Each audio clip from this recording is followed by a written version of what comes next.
Hola Jay, buena tarde. Hola, profe, buenas tardes. ¿Cómo estás?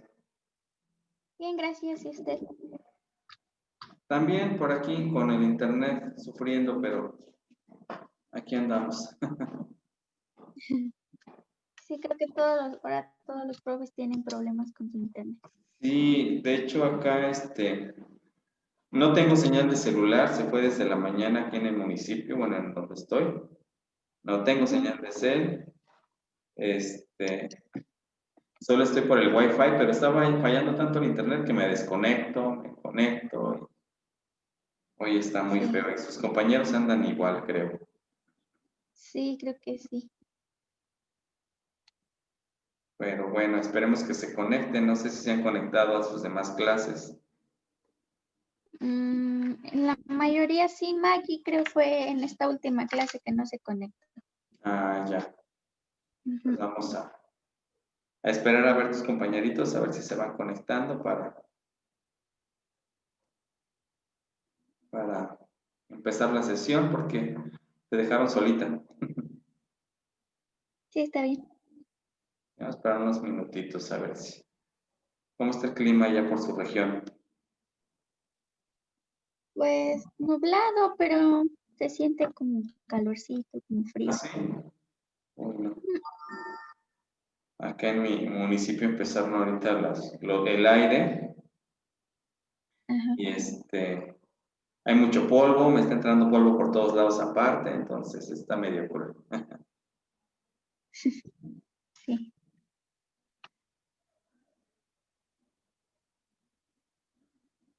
Déjenme a ver, contestar aquí a sus compañeritos que de pronto tienen problemas con internet. Bueno, vamos a esperar un poquito. Necesitamos checar lo de su trabajo.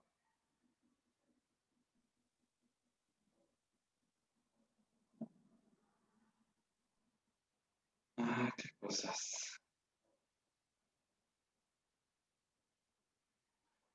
¿A ti no te he estado sacando del sistema, Che? No, al parecer no. Qué bueno. Pues Sí. ahora no sufres tanto. Sí. Ahora sí, ni Maggie, ni Cheque, No, nadie. más que ya se En fueron de esta última clase, nada más estábamos, bueno, estaba Cheque, estaba Vane y yo en la sesión anterior. híjole. Pues vamos a ver si se Ujú. pueden conectar. Sí. Si no, ya contigo hacemos la clase, es lo de menos.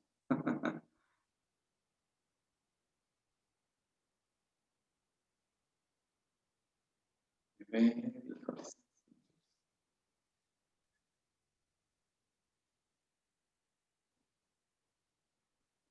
Pues bien, en lo que van incorporándose, pues bueno, vamos a hablar, vamos a checar, pues seguimos. Todo esto es sobre aprendizaje autorregulado, ¿verdad? Como ustedes pueden ver en su temario, es hablar del aprendizaje autorregulado y demás. Voy a compartir un poco el documento de hace 8 días. No sé si tengas alguna duda de lo de hace 8 días. De hecho, bueno, sí lo abrí, pero no, es que mi teléfono ha estado igual fallando porque hace unos días lo solté Ah, ya. y ya salí. Sí, ya no, igual ya no tenía el almacenamiento, igual lo pasé a mi computadora, pero no, como que no se descargó así todo el archivo completo. Ah, ok. Sí, Ahorita nada lo, más que la primera parte. Ujú. ahorita entonces paso estos documentos, nada más. Déjame por aquí cerrar unos que tengo abiertos.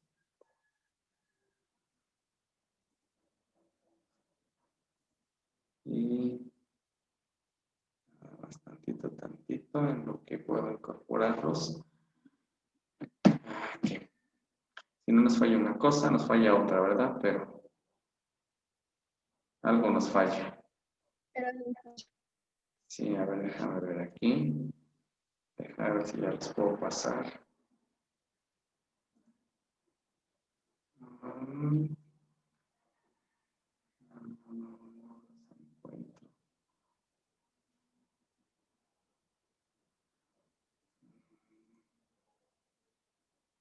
¿Por qué no aparecen? Vamos a ver.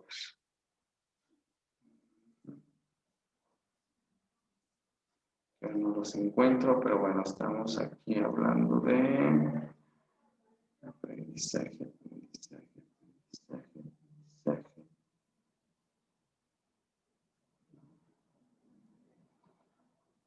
Voy a cerrarlos y volverlos a incorporar porque no me aparecen los documentos. En fin, déjame checar otra vez a ver qué pasó por aquí. ¿Qué no lo puedo poner? Aprendizaje complejo.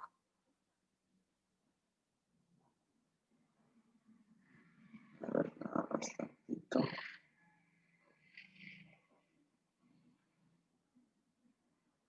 Esta tecnología que luego se nos olvida cómo usarla.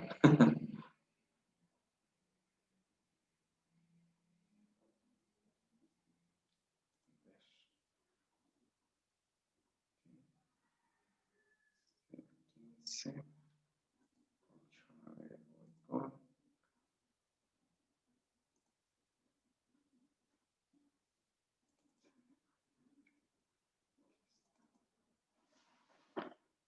A ver, voy tantito, Jay, nada más, permíteme tantito aquí. Checarle aquí.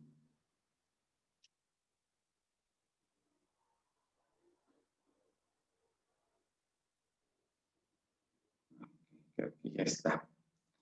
A ver, entonces, deja cerrar y compartir.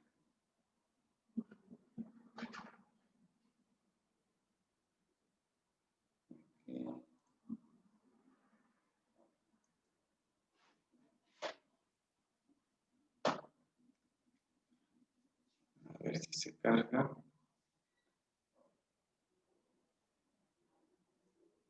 No sé si ya ves el documento Jay. Sí, ya. Ok. Bien, hace 8 días hablaba yo, pues siguiendo con esto del aprendizaje autorregulado, pues hablaba de lo importante que se ha vuelto, sobre todo para el área universitaria, para el área profesional, los estudios que cada vez más se hacen para ver el aprendizaje autorregulado y de alguna manera ver de qué manera los alumnos de educación superior se vuelven autónomos y exitosos, ¿no? A partir de cómo van regulando su propio aprendizaje. Entonces sí se hacen cada vez más estudios, pero bueno, como vimos es difícil obtener las escalas, desafortunadamente no es algo fácil, aunque sí se hacen estudios. Entonces, hay tres componentes que se van a considerar o base fundamental de este aprendizaje autónomo autorregulado que se tiene como un alumno universitario. La primera son las estrategias metacognitivas, que de las que hemos hablado ya demasiado, estas estrategias que vamos a utilizar nosotros para aprender, pero esas estrategias que van más allá de lo que generalmente se nos da. También las estrategias cognitivas, también ya las hablamos, y otro aspecto importante, pues lo que tiene que ver con la dirección y control del esfuerzo, ¿sí? Y también la motivación. Recuerden que hablábamos de estas estrategias metacognitivas, cognitivas, pero también de la motivación y las emociones en esta que tiene que ver con el aprendizaje autorregulado. Entonces serían esas bases importantes de lo que es esto. Ahora, continuando con esto,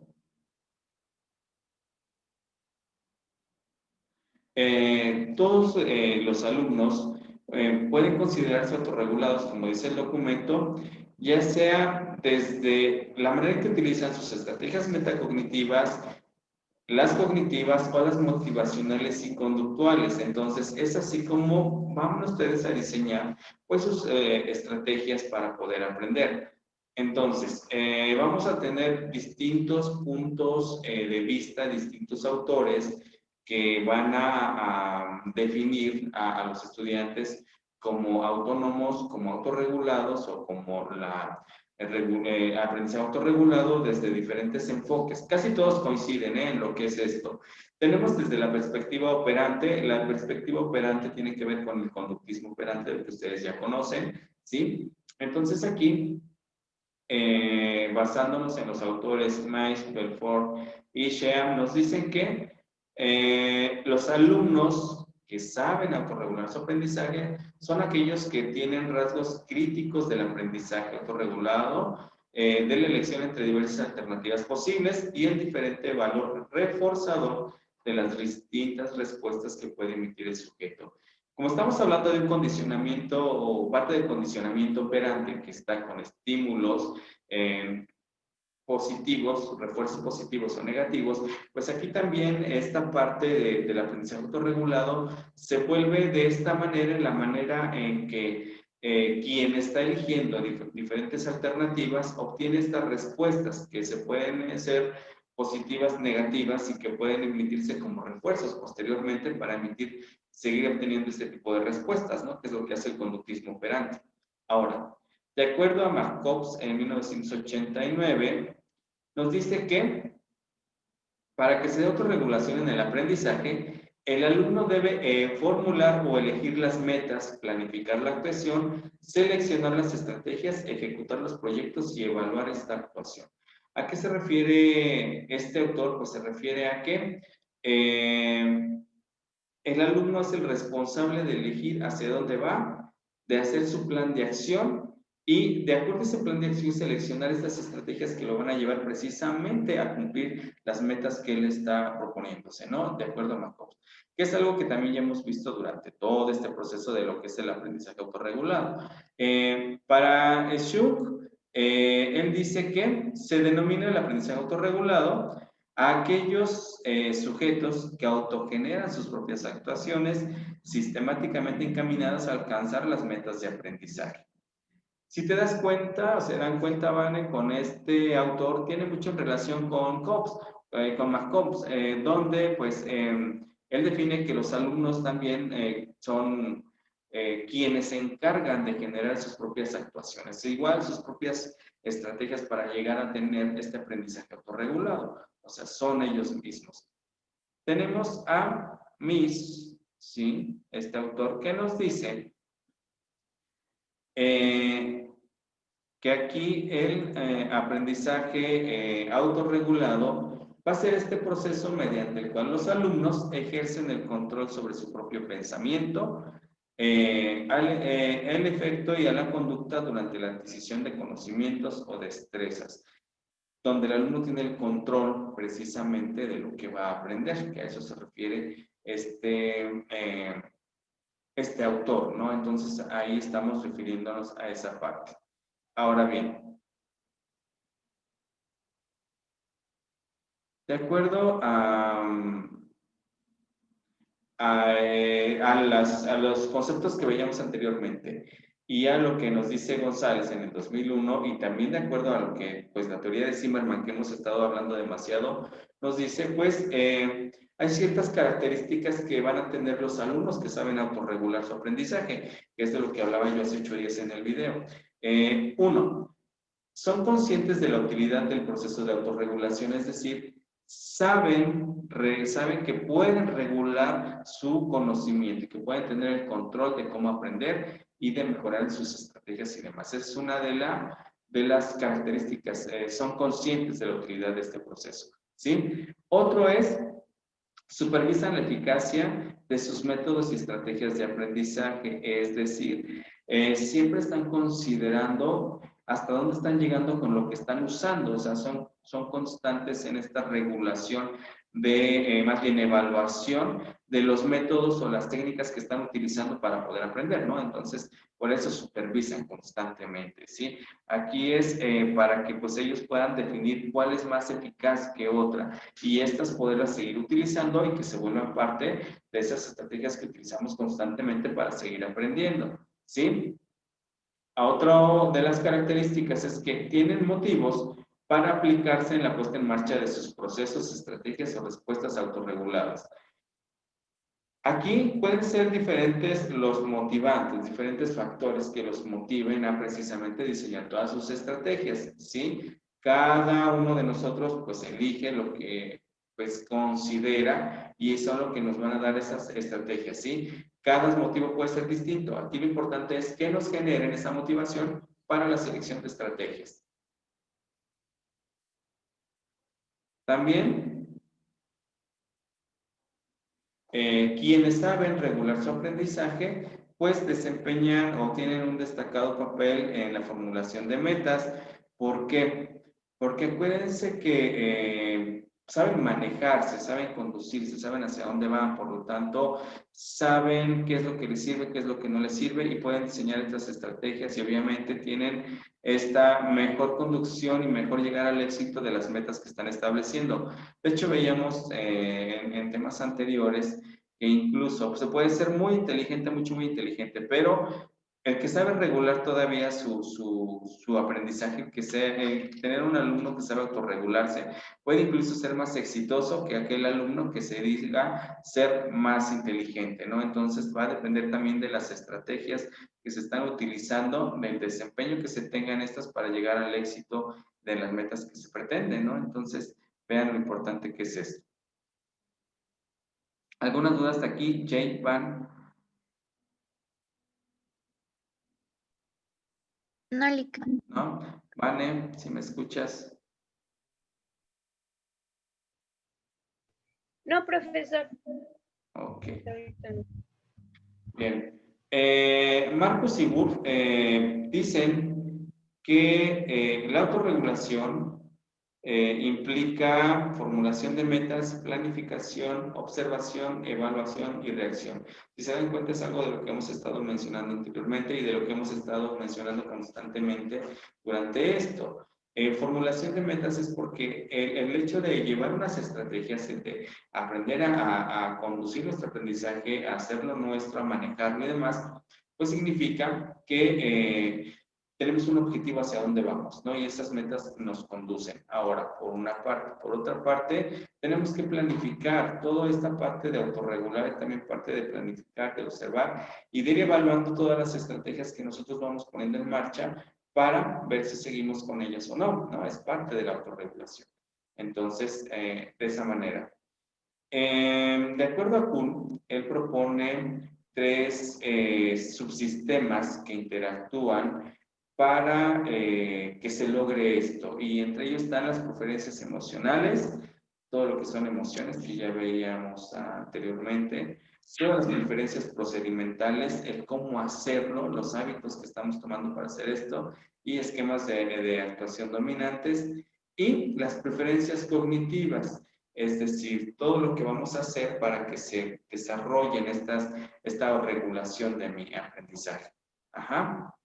Ahora, Caroli, por su parte, considera que la autorregulación incluye 5 fases interrelacionadas. Recuerden que esto es de acuerdo a cada autor, pero si se dan cuenta, cada autor como que todos aterrizan en lo mismo. Cada alumno debe de diseñar sus propias estrategias, cada alumno debe de ser consciente de lo que está utilizando para aprender y ser autónomo e ir más allá. Bueno, Caroli dice que para ella existen 5 fases interrelacionadas en esto. La selección de metas, el conocimiento de las metas, ¿sí? El mantenimiento del esfuerzo con una determinada orientación y el cambio de dirección o repriorización y consecución de las metas. Si se dan cuenta, sí establezco mis metas, pero yo sé cuáles son mis metas, tengo que conocer estas metas. Aquí es donde hago mi planeación en este mantenimiento del esfuerzo con una determinada orientación, planeo, llevo mi serie de acciones, ¿sí? Evalúo dentro de eso para que haya un cambio de dirección o repriorización de acuerdo a las metas que yo tengo y puedo llevar a cabo y sobre todo aquí darles seguimiento a las metas para llegar hacia donde nosotros queremos estar. Aquí acuérdense nuestros objetivos o nuestras metas de las que estamos hablando, pues se vuelven obviamente educativas, porque es hacia donde vamos, ¿sí? Por otra parte, Edmed y Neuvi, ¿sí? Aseguran que un aprendiz, es decir, un alumno experto en autorregular su aprendizaje, pone en marcha 3 procesos: planificación, observación y evaluación. Si se dan cuenta, chicas, todos estos autores casi aterrizan en estos tres aspectos que dice Erdmer y Neuwirth. O sea, hay que planificar, hay que observar y hay que evaluar, ¿no? Para poder nosotros ver si están funcionando o no están funcionando nuestras estrategias. Tenemos a Hacker, ¿sí? Donde él dice que él se contrapone a la supervisión, aunque no haya supervisión, como que la supervisión está bien, y nos dice que el nivel metacognitivo adquiere información sobre el cognitivo, sí, mediante la observación y la autoevaluación, frente al control, por lo que el nivel metacognitivo incide sobre el cognitivo modificándolo, lo que da lugar a la autorreacción o lo que sería la autorregulación. Aquí es esta lucha, digamos así, que existe entre el nivel metacognitivo y donde al final este metacognitivo va más allá, que tiene mucho más, influye sobre el cognitivo y lo modifica, y entonces aquí es donde ocurre esta parte de autorreacción o autorregulación. Esto se acuerdo a Hacker. Todo lo que estos autores nos dicen, chicos, todo lo que estos autores nos dicen, señoritas, tiene que ver con estudios, obviamente, que se han hecho de manera científica, por eso es que están en la teoría, por eso están ahí. Ahora, existen varios motivantes implicados, aspectos motivacionales implicados en el aprendizaje. Y aquí vamos a ver que existen diferentes autores también que nos van a dar su postura, su visión. Esto es, bueno, para Van y Lupita, recuerden, esto es algo que yo les envié hace 8 días, pero vamos a hablar de manera rápida por si tienen alguna duda. Entonces, Alonso Tapia dice que la motivación parece incidir sobre la forma de pensar y con ello sobre el aprendizaje. ¿Por qué? Porque la manera en que nosotros tengamos esa motivación, sea cual sea el factor motivante, esto va a incidir en la manera en que nosotros vamos a aprender y vamos a tener un pensamiento. Yo creo que eso tiene pues mucha razón, ¿no? Si la motivación para Jay es obtener el título porque quiere ser toda una psicóloga, quiere ser psicóloga, siempre va a estar ese motivante y ese factor le va a ayudar a ella para que todavía pues, le ponga más empeños al estudio y pueda diseñar mejores estrategias y pueda aprender mejor y demás, ¿no? Porque tiene un motivante, ¿sí? Hay un motivante. Entonces, nosotros tenemos motivantes. Cada uno de nosotros tiene diferentes factores de motivación que nos van a ayudar a que esto se logre, ¿sí? Entonces, cuando el motivante, cuando el estudiante está motivado intrínsecamente, pues va a ser que seleccione y realice actividades por interés, por curiosidad y por desafío. Ya habíamos hablado de que es una motivación intrínseca. Acuérdense, la motivación intrínseca es interna, lo que me está motivando a mí de manera personal, lo que me está haciendo a mí que yo pueda echarle ganas y demás, que se vuelve intrínseca. Esta motivación, pues es la que hace que yo como alumno todavía sienta más interés, más curiosidad y más ganas de hacer cosas que no hago constantemente, ¿no? Entonces, esa parte es muy importante. Ahora, también una motivación intrínseca, pues hará que cada uno de nosotros pueda tener más esfuerzo mental, es decir, desarrollar mayores estrategias para mantener mi aprendizaje autorregulado. Eso es importante.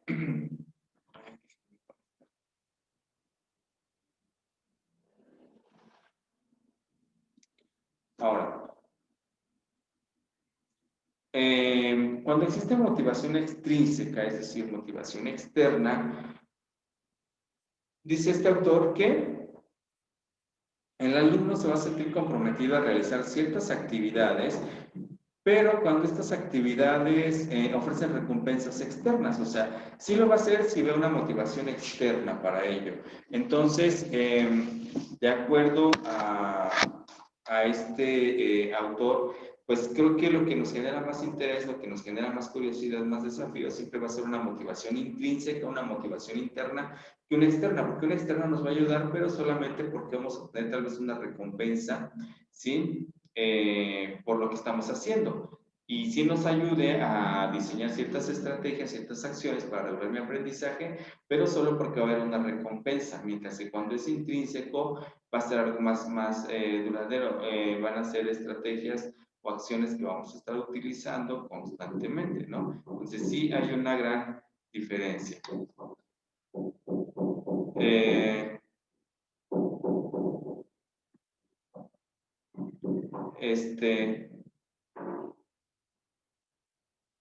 tenemos aquí también, por otra parte, lo que tiene que ver con, permítanme, aquí sus compañeritos me están mandando un mensajito. Perdón, perdón, bien, tenemos por otra parte otro tipo de factores que van a intervenir en la motivación, sí, que es con la valoración de las tareas. Cuando las tareas académicas, dice aquí, son percibidas como interesantes, importantes y útiles, los estudiantes pueden estar más dispuestos a aprender con comprensión.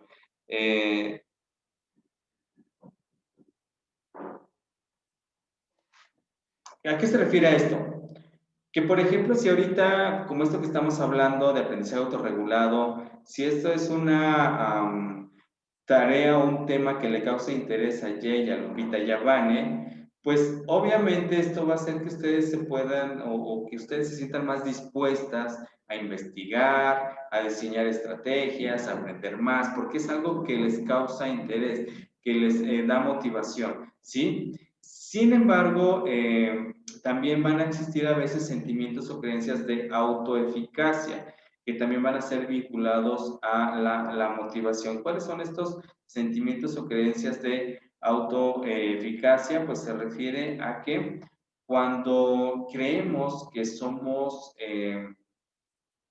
suficientemente eficaces para realizar alguna tarea, eso también nos va a motivar. Cuando decimos a esto sí lo entiendo, esto sí lo hago, pues yo lo voy a hacer de mejor manera y lo voy a entender de mejor manera y obviamente va a generar mayor interés, mayor curiosidad por estar aprendiendo. Ahora bien, también aquí influyen lo que son las creencias de control del aprendizaje. ¿Sí? Esto es, ¿hasta dónde considero yo que soy capaz de controlar o de tener el control sobre el aprendizaje que yo estoy realizando? ¿Sí? A eso nos referimos también con estas partes que son parte de la motivación porque tienen que ver en lo que yo creo y confío en mí también y eso va a ayudar bastante a que de alguna manera me sea más factible de manejar mi aprendizaje, ¿sí? Entonces, lo interesante que se vuelven las tareas, cómo nosotros las percibamos, cómo nos creamos en esta autoeficacia que podamos tener y en cómo tengamos esas creencias de control sobre nuestro aprendizaje nos va a ayudar pues a tener unas mejores estrategias, ¿sí? Entonces vean hasta dónde es importante. Bueno, hasta ahí se acabó lo de hace 8 días que tenía que ver con esta parte de las características que pues tienen los alumnos que saben de alguna manera manejar su autoaprendizaje y de cómo intervienen factores motivacionales para que nosotros podamos tenerlo. Yo les comentaba desde hace mucho, chicas, que en la situación en la que estamos viviendo, en la manera en que ahora están estudiando, en la manera en que ahora pues nos tenemos que enfrentar a las tareas de la escuela, pues realmente es donde yo creo que para ustedes todavía más resulta esta parte del autoaprendizaje y de regular su aprendizaje, porque se tienen que volver más autónomos porque tienen que estudiar más solos que con su docente. El docente sí es un guía, pero ustedes tienen y tienen que tener este interés, tienen que verse motivados por seguir estudiando para, pues, obviamente obtener un éxito,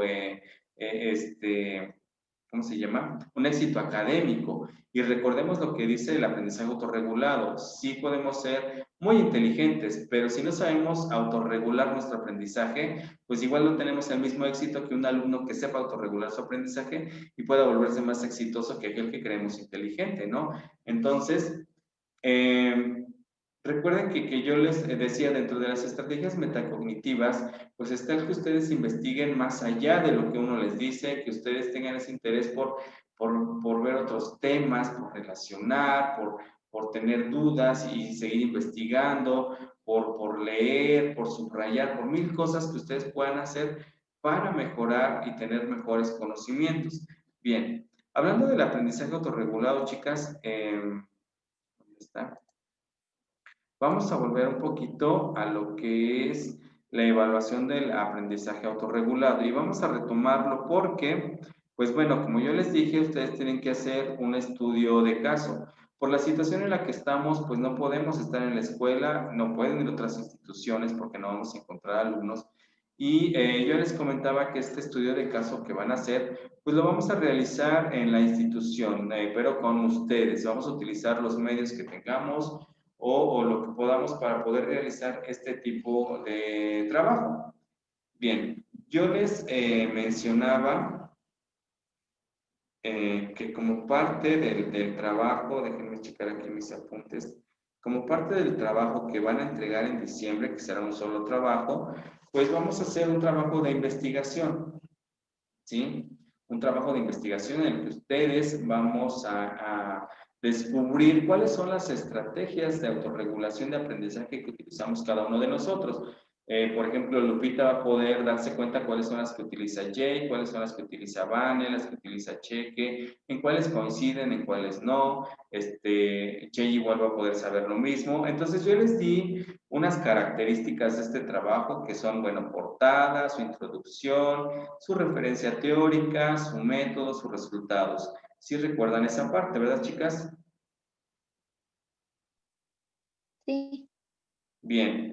Lo primero, lo que es referencia teórica, chicas, todo lo que es la parte de referencia teórica se refiere a todo lo que es el aprendizaje autorregulado. Toda la teoría de la que hemos estado hablando, ustedes la van a tener que manejar y poner como sustento del estudio que están haciendo. ¿Qué es el aprendizaje autorregulado de acuerdo a autores? ¿Qué son estrategias cognitivas, metacognitivas? Todo lo que hemos visto, las características de un alumno, todo eso que hemos visto, ustedes lo van a poner en su marco de referencia. Van a basarse en la información que yo ya les envié, pero también pueden basarse en la bibliografía que también yo les envié, donde pueden volver a consultar documentos e incluso obtener información que a lo mejor a mí se me pasó, que yo no tomé, o pueden investigar por su parte, ¿sí? Nada más recuerden que toda esta bibliografía pues se va a poner al final para que ustedes sepan de qué se está o de qué se trata esto. Entonces, a estas alturas, chicas, ustedes pues ya deben de tener esa parte de referencia teórica. Recuerden que el trabajo es a mano, no es en computadora. Pero, por ejemplo, si ustedes tienen dudas en cuanto a redacción, en cuanto a ortografía y demás, si gustan como estrategia, no sé, a mí se me ocurre, háganlo en computadora, me lo mandan a revisión, yo se lo regreso y ya que esté bien, pues lo pueden ir pasando a mano, ¿no? Eso también sería, pues, una estrategia, digo, hasta sirve como estrategia de aprendizaje porque podemos ir verificando que nos sirve, que no nos sirve y así ya no esperar hasta el último, ¿no? Y después pasarlo ya sería una estrategia buena. Desde mi punto de vista, no quiere decir que lo tengan que hacer obligatoriamente, ¿verdad? Pero lo pueden hacer así. Entonces, esa parte del marco de referencia, ¿sí nos queda claro? Jay, Lupita, Vane, Sí, profe. ¿sí? Lupita, Sí, Lick. ok. Vane,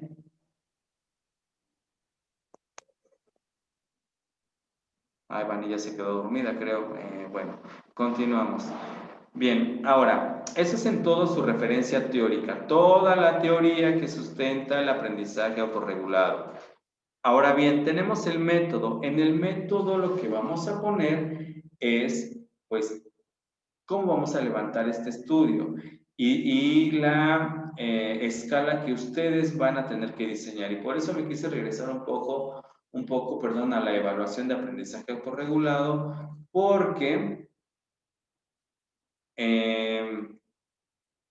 aquí lo que vamos a hacer es basarnos en instrumentos. Comentábamos hace ya bastantes sesiones que el aprendizaje autorregulado lo vamos a medir desde dos puntos de vista, que es lo que ustedes tienen que hacer. Por eso aquí vamos a checar. Uno, donde lo vamos a ver a la autorregulación como actitud y otro donde vamos a ver al aprendizaje autorregulado como un evento.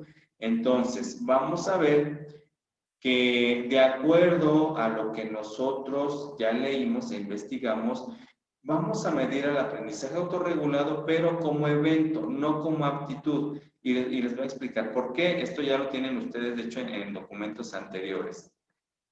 Porque si nosotros lo vemos como aptitud, nosotros tenemos que basarnos en escalas, ¿sí? En entrevistas, en algo formal como la ASI, como MLSQ, como la SR-LIS, como otras que estábamos viendo y que son escalas que ya vimos que no tenemos al alcance porque no existen. Solamente les mandé por ahí un ejemplo que me hicieron favor de llegar, pero que ni siquiera tenemos cómo se miden los ítems, cómo vamos a saber los resultados, cómo los vamos a manejar.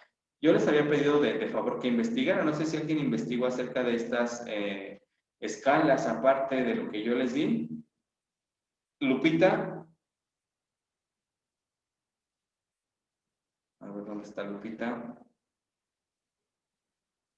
Ya se me fue Lupita también. Vane, ¿sí me escucha usted?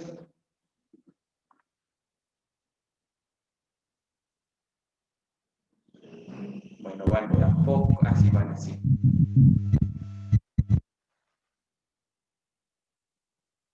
Vane, la escuchamos. ¿Me puede repetir la pregunta, profe? Ay, Vane, creo que usted se fue a comer y uno aquí en clase. Bien.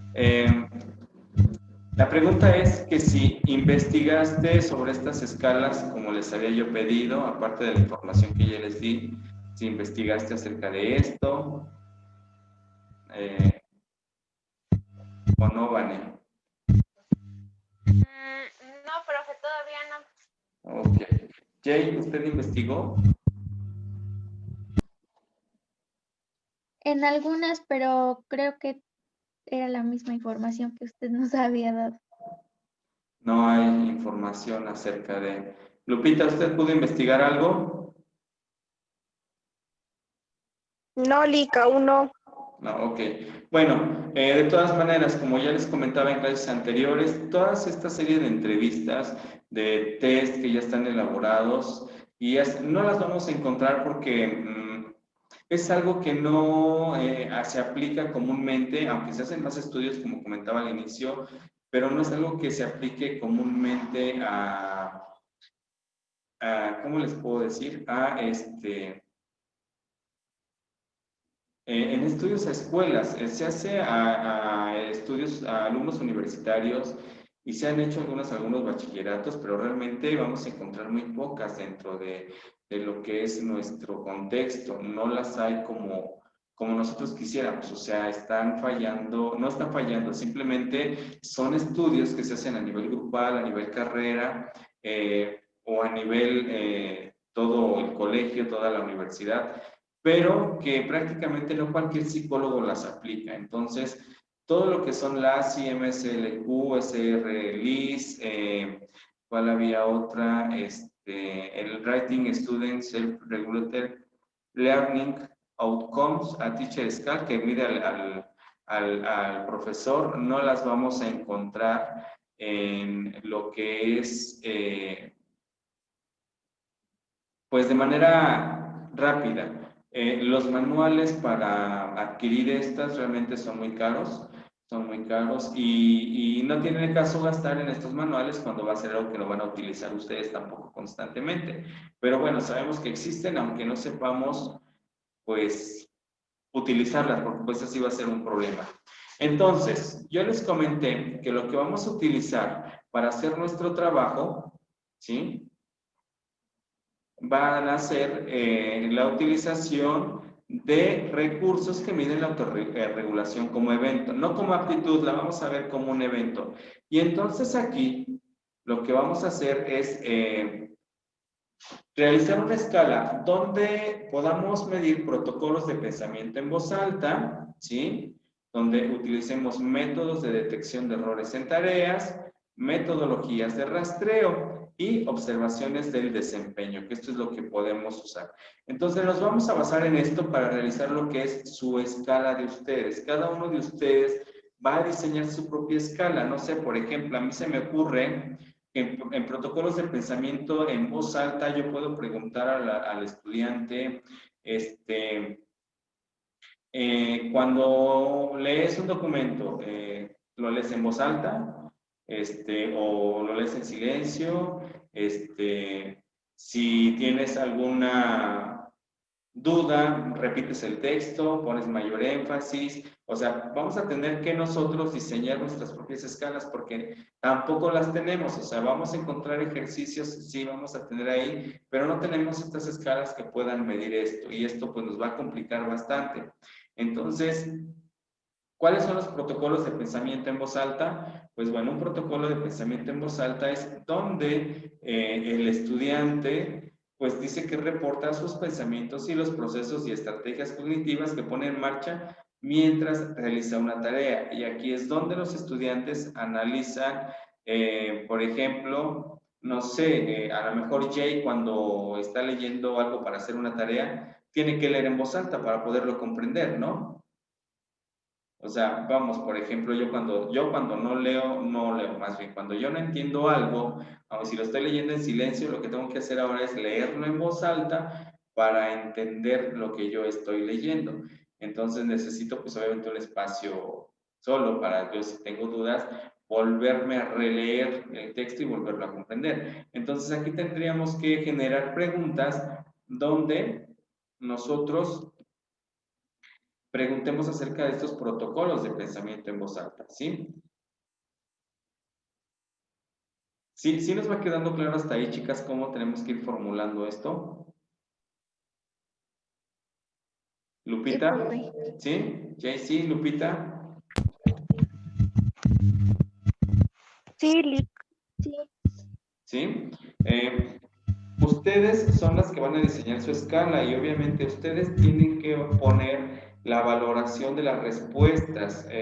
Por ejemplo, si pongo siempre, casi siempre, nunca, obviamente mayorías de siempre, mayorías de nunca, mayoría de esto, pues me van a dar los resultados que yo espero medir y así obtener cómo los alumnos de psicología pues autorregulan su aprendizaje o qué estrategias se utilizan más que otras.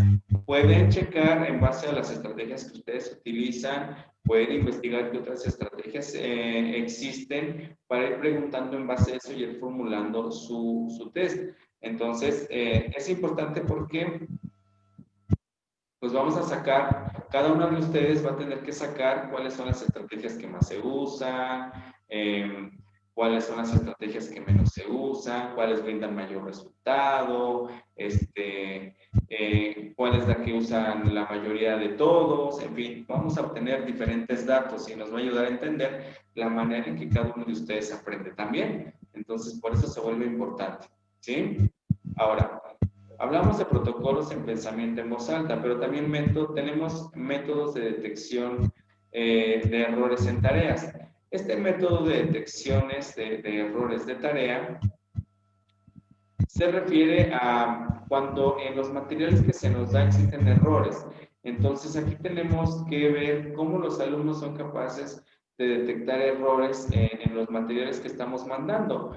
Ustedes pueden hacer un ejercicio, ¿no? Mandar un texto, mandar algo donde coloquen errores y obviamente errores que son pues marcados con alevosía, ¿no? Para ver si sus compañeros son capaces de detectar estos errores o no son capaces. Yo por aquí puse unos ejemplos, pero son de niños, ¿no? Es, por ejemplo, aquí para detectar errores, por ejemplo, para detectar palabras mal escritas, ¿sí? Y poderlas escribir correctamente. Entonces aquí, pues el niño, por ejemplo, y estoy hablando de niños, ¿eh? Aquí el niño, por ejemplo, tiene que ver cuál es la palabra mal escrita, ¿sí? Y corregir. Jay, ¿usted puede identificar la palabra mal escrita en el primer enunciado prácticamente? Donde dice distancia. Por ejemplo, ¿no? Ahí existe un error. ¿Por qué?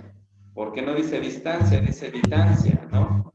¿Sí? Entonces, así como esto, luego muchas veces nosotros pasamos una serie de errores porque no prestamos atención. Entonces, se nos pueden ir esos errores dentro de lo que estamos leyendo, lo que estamos haciendo. Entonces, no detectamos. Solo que aquí van, pues como les dije, van de manera consciente. Nosotros estamos metiéndolos para que el alumno vea los errores, ¿no?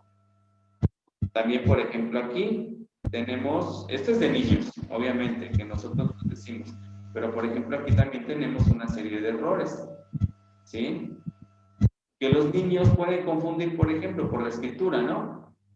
A lo mejor a nosotros ya no se nos va, pero para un niño sí es fácil que se pueda confundir y dar como hecho un texto que está mal escrito contra lo que está bien escrito, ¿no? Entonces, por ejemplo, en la primera oración que dice caramelos de colores, abajo dice caramelos de colores. Por ejemplo, para aquellos niños que tienen problemas con el uso de B y D, pues la segunda puede estar bien escrita, ¿sí? No le va a causar. Entonces, en estos métodos de detección de errores, pues lo que se hace es precisamente utilizar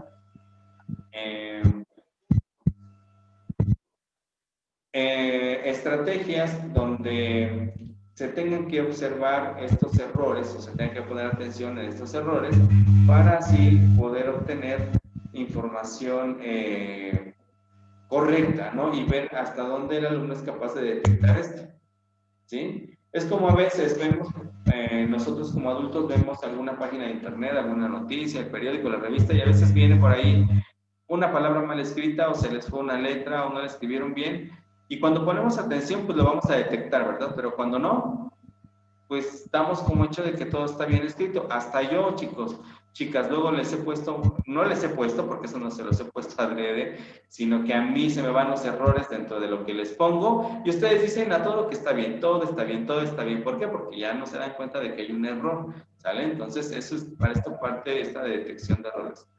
Metodologías de rastreo. Las metodologías de rastreo, permítanme por aquí,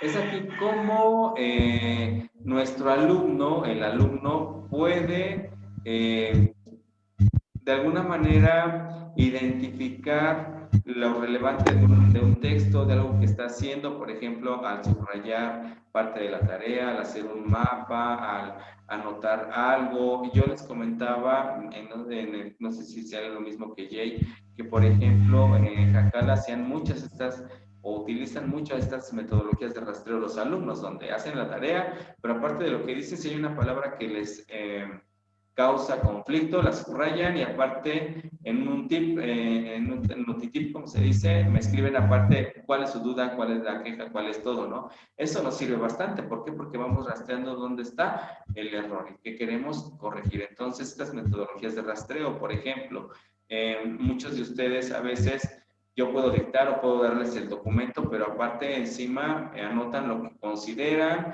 o van a investigan y anotan lo que es. Entonces, todas estas metodologías de rastreo también las pueden hacer. Ahora, lo que no vamos a considerar, chicas, pues va a ser observaciones del desempeño. ¿Por qué? Porque estas observaciones de desempeño, pues no las vamos a poder ver, ya que tenemos que hacer observación directa sobre el alumno. Y es algo que en este momento, pues no podemos realizar porque estamos separados. Si estuviéramos en el aula, pues sí, pero como no estamos ahí, no las podemos ver. Entonces, vamos a utilizar 3 metodologías de rastreo, métodos de detección de errores en tareas y protocolos de pensamiento en voz alta. ¿Sí? Son las que vamos a utilizar para esta tarea. Chicas, voy a cerrar un minuto, regreso en un minuto para darle paso a los últimos 15 minutos, por favor. Entonces, las veo en un minutito, denme chance, por favor. Nada más cambiar.